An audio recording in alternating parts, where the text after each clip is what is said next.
Hey, welcome back to another video. Bit of a different setup, as you can see. Got a little bit of a mood light here and a bit of a light over here. I thought I'd just try it, just for quickness really, just so I can start making some more content and making some more videos. But yeah, welcome back. As you can see from the title, we are part two, discussing about the new Tamron 50-400 F4.5 to 6.3 from Tamron. Unfortunately, I haven't got the lens with me. I had to give it back because I only had it for a few days, because obviously it was exclusively, it arrived in Melbourne last week. I had it for a few days.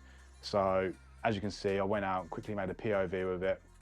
Now I just wanted to do a bit of a follow-up video to let you know my thoughts on it, how I got on with it, and would I buy one. So yeah, thank you to, again, Tamron Australia. They've been a massive support for me for this channel, and let me try their products, review them, make a video, make POVs, and yeah, just let you know what I think to them. But yeah, sit back, grab a coffee, grab an energy drink, grab a cup of tea, do whatever you want, sit back, let's have a little chat, and yeah, we'll go from there. So I'll run some B-roll in the background as well, from the POV for the Tamron, if you haven't seen it. But if you haven't, I'll put a little card up here somewhere and you can click on that and go watch it, then come back to this one and let me know what you think. But yeah, I hope everyone's all right. It's been a while since I've sat down and made a video. Life has just been hectic for me, but I really want to start pushing out more videos each week and start creating more content, because I love doing this. I'm really enjoying YouTube and where my channel's going. So thank you to all the new subscribers. I really do appreciate you. Hit the like button if you haven't, and drop any comments below if you have any questions about the Tamron 50-400. So yeah, Tamron 50-400, new lens, exciting. So I got it last week from the team. Big box, opened it up, 1.2 kilos in weight, external zoom, the VXD motor, f4.5, 6.3. I'm a night shooter. So obviously the f-stop got me a little bit concerned, and obviously I was talking to Rich about it as well, and he's like, oh, 4.5, we shoot at night. You know us, we like our 1.2s or 1.4s or 2.8s. So yeah, and Rich, funny enough, showed me a little trick. Auto ISO, dropped the Sony down to 1.7 on the stop, shutter speed around 100 to 250, and yeah, worked a treat. Again, if you watch the video, you'll see some of the raw images that I put up.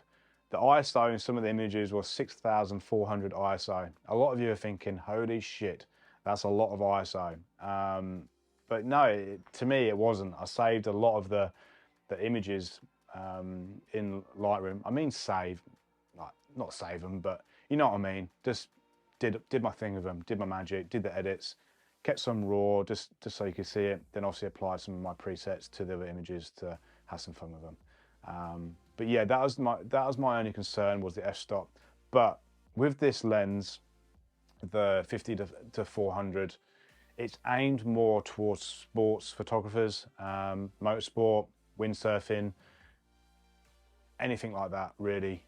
That's what it's aimed for. I didn't have the time or the chance, but I could have done, say, a daytime street photography POV, because then that would have been perfect. Could have cranked that shutter speed right up, kept the ISO at auto or whatever. But also with the auto ISO, it kind of just gives you that speed advantage as well, to take more pictures quicker. And Rich obviously showed me that trick, and also he's seen it from someone else. He can't remember who he got it from, but he got that from that. But yeah, I had fun with it. I loved it. Would I buy one? Probably not, because just with the f-stop, I won't buy that one, but I'd go back to the 35-150 from Tamron. Again, if you've seen in a previous video, I used that a few times in the POVs with street photography, and I loved it because it was f2 to 2.8. Again, when you zoom in, say 35, 70, 90 or whatever, the f-stop number changes, and it's the same with the 50-400. The f-stop changes as more as you zoom in. But for me, the 35-150 is a beast for street photography. It's a beast for portraits as well. Again, my favorite word, so sharp. I've realized, I said to Rich the other day, I've realized I say sharp a lot in my videos. So maybe I can make that a bit of a motto, so sharp. Maybe I'll get a t-shirt with it, so sharp. But yeah, the 35-150, I haven't got that no more either. I had to give that back to Tamron because another person had to review it and do some videos on it. But yeah, the 50-400, fantastic. I really hope I can get it back though and make another POV with it and just talk a little bit more. My only concern though, as well with this whole external, actually I can use this one as an example with the 70-180. My only concern is just the external motor, what's the word? Focal. That's my only concern, because dust and follicles getting in there, then getting behind the glass. I don't think there's anything in here. Let me have a look at this one. See, look, I'll keep this one more.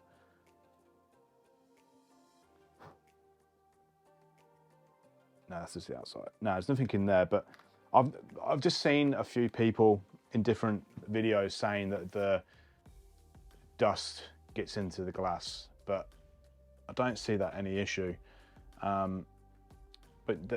Yeah, that's my only concern, but I don't mind. You've also got the custom buttons on it for your focus points as well. You plug that into your computer and you can customize the lens. I don't think it's out yet for the 50-400. The software is out for 35-50. I'm not too sure, but that lens overall, 35-150, superb. So if I was to pick either 35-150 to the 50-400, I would definitely go 35-150, just because of the f-stop and because I'm a night photographer and street photographer at night. And also just for portraits, it was good fun doing portraits with it. People think, fuck, that's a big lens for portraits, but it's not. So yeah, it's a fantastic lens. But again, massive thank you for Tamron for letting me use the 50-400.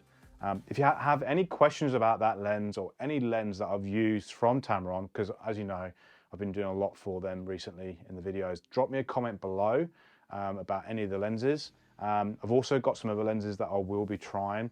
Hopefully trying the Samyang 135 from Rich. Richie's just got that one, so hopefully he'll let me borrow that and do a POV with that one.